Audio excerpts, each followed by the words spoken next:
rétablisse un petit peu de parité. Notre prochaine intervenant est une intervenante. Elle défend l'idée que l'élément humain est primordial dans un projet, qu'une bonne communication est la clé du succès. Elle est Chief Consultant and Trainer for getNext IT. Please welcome on stage Sabine Wojcieszak.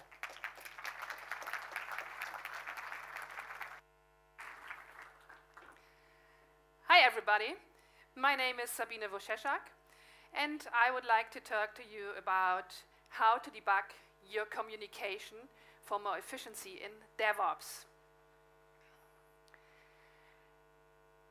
I'm Chief Consultant at getNext IT, and getNext IT is located in Germany, in the northern part of Germany. And we help companies to develop their soft skills in team. And when we talk about DevOps, collaboration is very important, and for collaboration we need soft skills. That's what we do. We work about communication, leadership, teamwork, whatever humans are able to work on and whatever humans need to improve to be better in working together. In this case, I am traveling around the world as a speaker, and you see all the conferences I've been in 2016, and it was a really interesting year for me. I'm also writing articles on internet blogs or in print magazines in English and in German, and you will find a lot of my work with my former name, Sabine Bernecker-Bendixen, because I just changed my name to Wojcieszak in July. So I would really appreciate if you Twitter a little bit about this talk. Feel free for doing this. So let's have a look at what Peter Drucker once said. Effectiveness. Effectiveness is do the right things. As I don't know your companies, I don't know your teams, and I don't know you, I can't tell you what is right for you. Because when we talk about soft skills and communication, there are a lot of different ways to do it good. But I want to talk about efficiency, because the way the problem that you are here, or the situation that you are here, shows me that you are doing some things very well. Because you come here, you want to share knowledge, you want to hear about what other companies are doing, and that's very important for good collaboration and for DevOps. So you are already doing some right things, and I can tell you what is the way to do these things better and right. And I don't want to talk about best practice, but about good practice. So, but I guess I won't tell you a lot of new stuff, because communication is something you do from your early childhood on. What I want you to do is to think about your own behavior, your own way of communicating within your team, within your company, or just for you. Common sense is that communication is very important. I think no one will disagree with this. But whenever I talk to people, they say, yeah, we know that we have to work on our communication. We have to work on the way we are running meetings. We have to work on the way we are giving feedback. And when I ask, and what are you actually doing about this? We are not doing anything about this yet. No time, whatever. So there's a big gap between common sense and common practice. When common sense and common practice differs that much like the high heels from the boots, it could be a very good idea to start on common sense bringing into common practice. So common sense and common practice are two different pairs of shoes. When we talk about DevOps, it's the master level of collaboration. We have different stakeholders with different goals, with different behaviors. And when you hear about DevOps, you always hear about the gap between the devs and the ops. So we need to do something to bridge this gap. The devs on the one side, the ops on the other side. And when we start to work on a good communication, we will build a bridge in between this gap. Feedback becomes very easy. We can show how we respect each other. We can show appreciation, which is so important for motivating people. We can show transparency and we can show openness. And when we work on our communication, we can bring both closer together. The zipper. For me, the zipper is a good metaphor for what a communication means to a team. When the zipper does not work, you have a problem.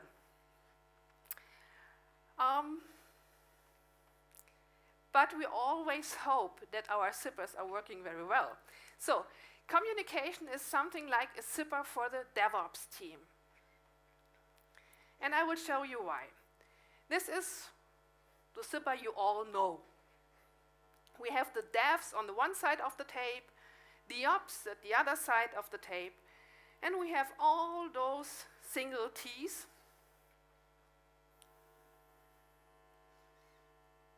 which are standing for the individuals within the team. And all those T's build a chain, the ops chain and the devs chain. But as long as the zipper is not closed, they are not together.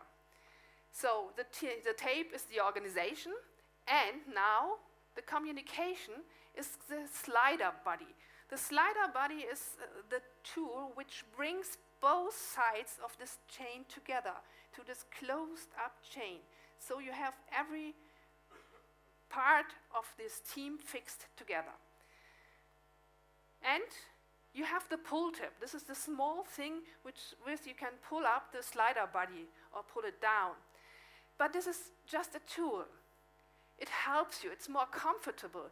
But you can close and open the zipper without this pull tab, because the communication is very helpful for bringing both sides together. This is my car. So working on communication is not that easy, and I'll tell you why. This is inside my car, and you see here, on the left side of my steering wheel, I have the buttons to regulate the volume of the radio. This car is mine since 1.5 years. I'm driving car now for about 30 years, and all my other cars had this button here, where you can push louder or light or pull it down. So I'm very familiar with this button in the middle of my car. Although this one on the steering wheel is more comfortable and more safer, because I can get my hands on the steering wheel and I don't need to do it this way. But all the time, when there is a great song on radio, I really want to hear, and I want to hear it louder. What do? Right hand, middle of the car, using this. When I hear some news, I say, oh, I have to listen to them, and I have time to think about it, then I can choose my left hand and turn it up or down, whatever I want. So, we are talking about some kind of behavior, and communication is some kind of behavior, and it takes a long time and hard work to improve it and to change it. The same as this simple thing in the car. Knowledge is not enough for changing behavior. We have to bring the knowledge into a habit. We have to work on it. It's not enough to read a book about communication. That's cool, and you know a lot, but you have to practice it. That's more important. It's important for the individual as well as for the team, for the management, and for the organization. All parts have to practice on it. Whenever I talk about improving communication, most people think I will talk about to communicate more. But that's not usually what we have to do. A lot of times we have to talk about the quality of communication. There are a lot of companies who are communicating a lot, but the outcome is so small and nobody really knows after a 2-hour meeting what he really has to do. So let's talk about quality of communication and not always about quantity. For sure, there are some companies who have to communicate more, but most of them have to talk about quality. Sorry for these stereotypes, but that's also some things which I always hear when we say, hey, let's improve your communication. Because the answer is, oh, the typical nerd hates to communicate. You know that? The typical nerd is driven only by logic, and he does not need any emotions. And empathy? No. No way. Sorry, ladies, when I say he, I also include the she, but it's too complicated to say he or she on both of the time, so please, it's including both. So, the typical nerd does not need to communicate, does not want to communicate. Fact one is, although we are all able to think logically, we do not do this all the time. And this year, Cambridge Dictionary had the word of the year 2016, postlogical, which will fit very well to this part. We are not always doing logical things. So let's have a real look at the typical nerd, as I know them. As soon as Star Wars comes into game, he behaves like a child. Could something different like Star Wars, but some kind of this. And suddenly, he has a lot of empathy for the characters. He who has no empathy, but for characters in the movie, yes. And he starts to communicate without end. It's hard to quit such a conversation, believe me. And he develops emotions. So, the typical nerd is just a human being. Nothing else. And so, yes, it makes sense to talk about communication. And yes, it makes sense to talk about how to improve communication, even for a typical nerd. The good news is, everybody can start to improve communication. You do not have to wait that your manager tells you you have to improve your communication. You can start it by yourself. You don't need to wait for a workshop. You just can start to think about what you are doing. But it could also be that the whole company decided it's a good idea that we will improve our communication. Be sure, improving communication is not a highway. It's not that straight ahead. It's not well lightened. It's more like this, a small path, very rocky path with ups and downs. And sometimes there is fog and you do not see where it will lead you to. But you have to be prepared for that. And I think that starting your journey with some kind of high heels is not a good idea. These high heels could be something like NLP or nonviolent communication. I like them both very much.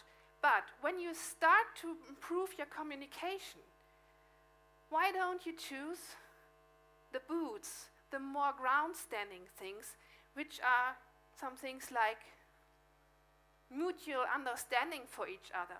Try to understand the points of view of your team colleagues. Try to understand the way of working. Try to understand how you can show respect. And yes, for sure, appreciation. And how you can improve with your communication, the transparency. And with this, you build up a strong fundament full of trust. And then when you have the strong fundament, you can put on things like NLP or nonviolent communication if you want to, and if it is necessary to you. But communication should not be your main task. Your main task is to develop things. Communication is just a tool for you to bring people together. So try to find tools which work very well, but are not taking too much time to learn them. There's no checklist for how to improve your communication. There's no one-size-fits-all solution. We have to look what's good for you and what will work for you. And it's not that easy to delete bad communication. It's not just pushing one button and everything is fine again. Things you have once said are there in the room. And you have to waste a lot of time to clear up these misunderstandings. So it's very hard to clear up communication, but it works step by step. It's more like cooking without a recipe. You mix different ingredients together, you taste it, you refine it, you taste it again, you mix different things together. And that's the way it works when you want to improve the communication within your team. The one method which is good for one team could be totally wrong for another team. So that is what you have to experience. I really love people from tech. That's my husband. And he is a software developer too, but he is not the only reason why I love people from tech. I love people from tech because you do things like writing some lines of code, and because of these lines of code, for me it's easy to stay in contact with my grown-up children via Telegram or WhatsApp. For me, you do really sexy stuff.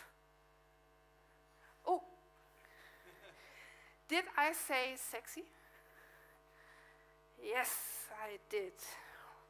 I hope you won't give a shitstorm on Twitter for me. Because what I experienced in the past is that when someone says doing sexy things or developing sexy software, there are always people who say, you don't have to say that.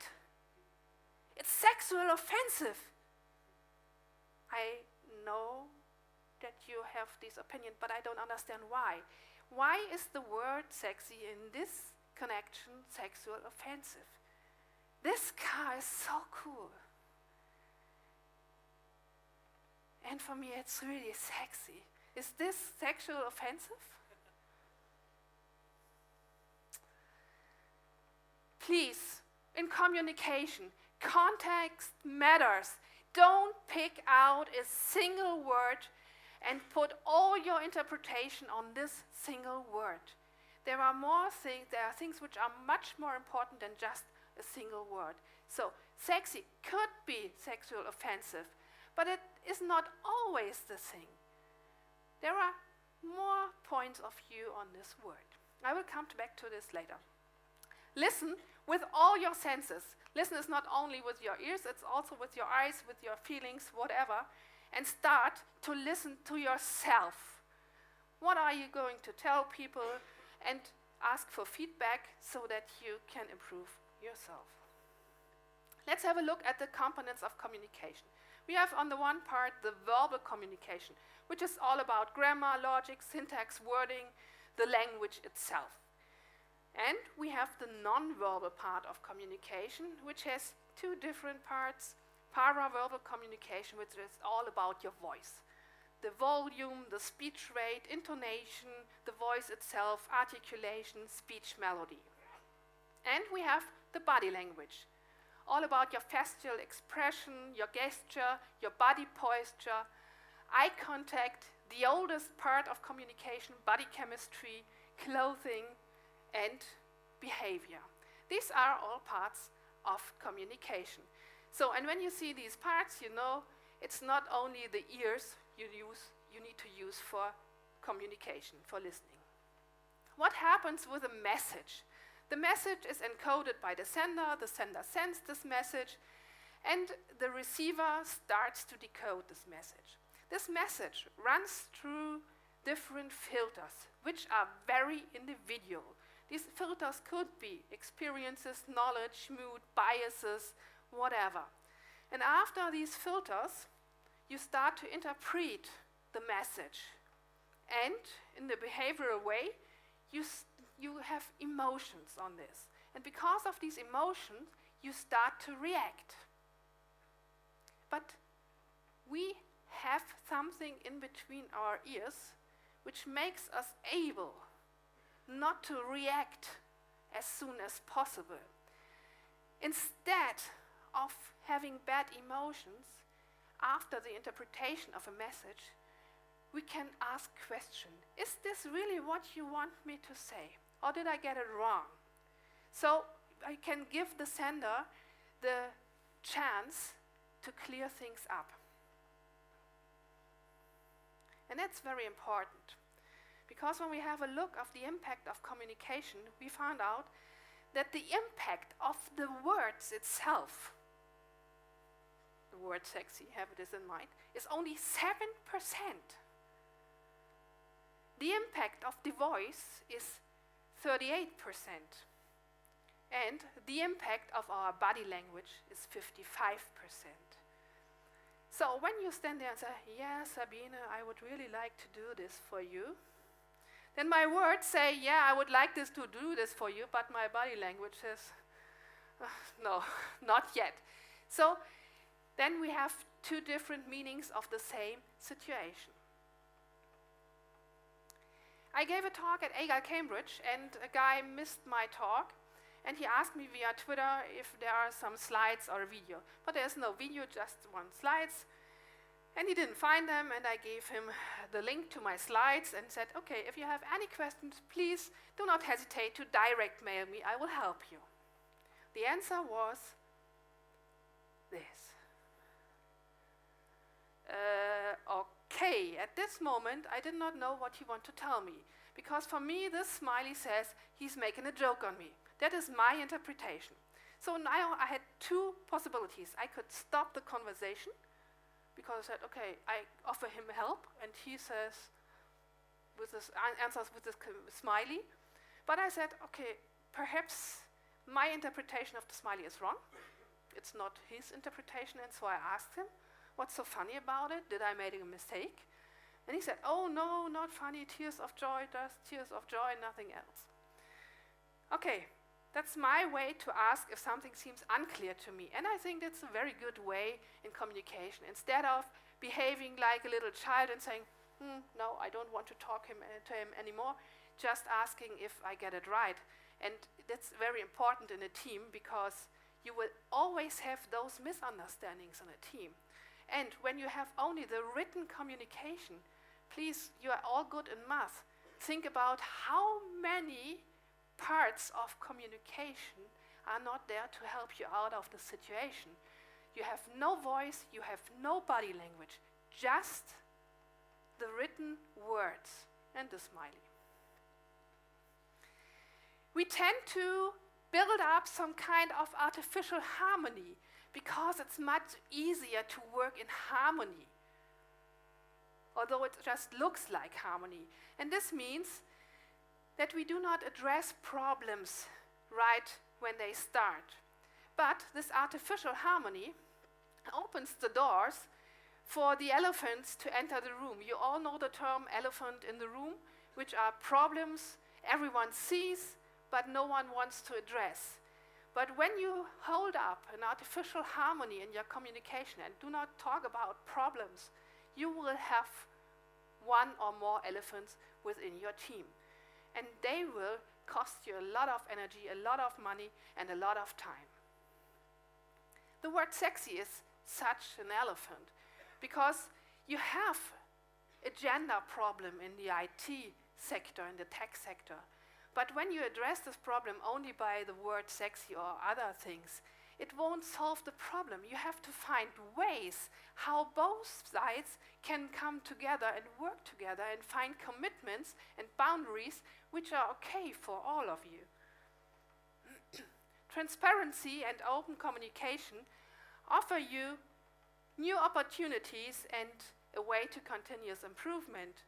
And always think about that there are different points of view, and perhaps not only your opinion is the right one.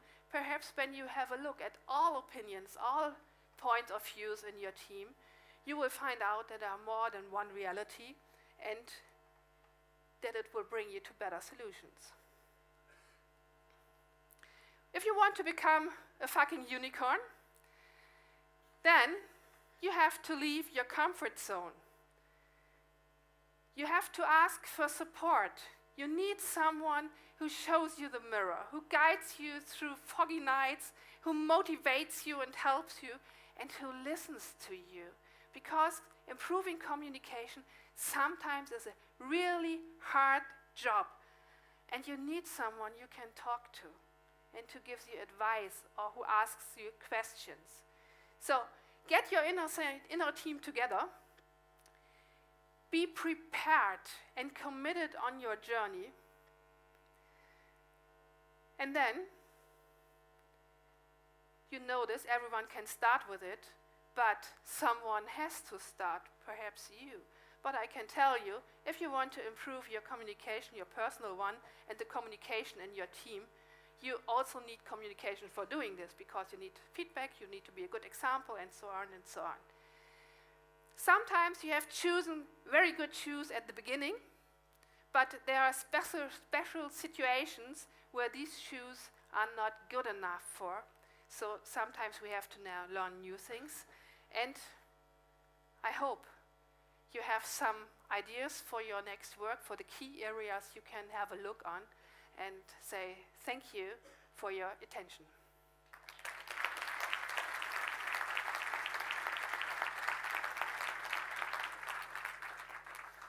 Thank you very much. Thank you very much. We have a couple of questions on the Slido account. The highest rated question that I see on my screen at this exact moment in time is, how do you concretely coach people on improving their communication? Okay. Yeah, that's a good question. We go into companies or teams or just with individuals, and we listen to them. First of all, we listen to them. We look how they behave with each other and just build up our own picture.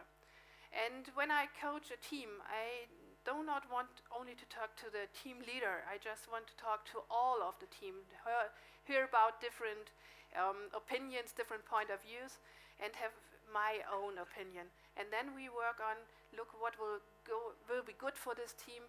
I made given some ideas, and then they have to choose what they really want. I don't say you have to do this. I just have some ideas, and then we talk and discuss about it and find commitments. Lovely. The next highest rated question, and this is coming up many times, is can we have the slides? Sivan will talk about that, so stop asking me this question. The next question is, some logical people try to avoid verbal communication and put processes to write and trace everything. This enables traceability, but I hate it. What can we do? Oh. Try to encourage them to talk in face-to-face communication, because avoiding face-to-face communication is not good for a team. Sometimes when you have distributed teams, it's very hard to have face-to-face communication, but encourage them and don't let it be that they just write down things. Go over, ask them, force them to communicate with you. Very good. And finally, and this is a huge question, so perhaps you can just touch on some fast points. How do you concretely coach people on improving their communication? It depends. It depends on the situation, and it depends on the individual. Some individuals are very open for really direct feedback. I can tell you, okay, listen, you have done this, how do you measure it for yourself? But other people are a little more sensitive, and I need to be more careful. I have to communicate very non-violent. I have to be very slowly in what I'm doing. There are some people who can make 2 or 3 steps at once. Others need just a half step. So you can't say, I will do this all the time this way. I just need to look what the individual or the team really needs. And then it's my task to find out the best way. So there's no one-size-fits-all approach. Lovely. Thank you very much. It's all from me.